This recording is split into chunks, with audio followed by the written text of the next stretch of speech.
அனைவருக்கும் இனிய காலை வணக்கம்.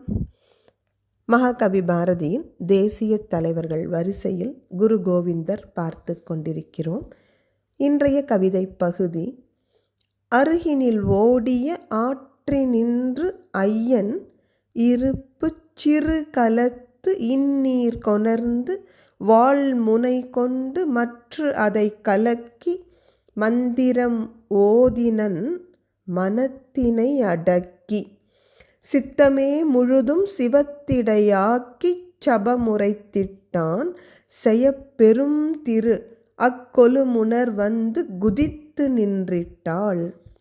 மகாகவி பாரதிக்கு இந்த தேசம் உயர்ந்து வர வேண்டும் என்பதிலும், இந்த தேசத்து மக்கள் தங்கள் மனதை அடக்கி செய்வன திருந்தச் செய்ய வேண்டும் என்பதிலும் உள்ள ஒரு அக்கறையும் ஆர்வமும் எப்படி வெளிப்படுகிறது பாருங்க.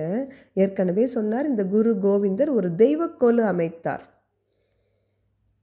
அர்ப்பணிப்பு உணர்வு கொண்ட 5 இளைஞர்களை வைத்து ஒரு சபை அமைக்கிறார். அதன் பிறகு என்ன செய்கிறார், பக்கத்தில் ஓடிக்கொண்டிருந்த ஒரு நதியிலிருந்து ஒரு சின்ன இரும்பு பாத்திரத்தில் நீர் கொண்டு வருகிறார். அந்த நீரை, அது சின்ன பாத்திரம் இல்லைங்களா, அதனால் வால் முனை கொண்டு கலக்குகிறார். கலக்கிட்டு மந்திரம் ஓதத் தொடங்குகிறார். எப்படி ஓதினாராம்? மனத்தினை அடக்கி மந்திரம் ஓதினார். இல்லைன்னா மனம் என்ன செய்யும்? தான் பார்க்குற பொருள் பின்னாடியெல்லாம் ஓடும்.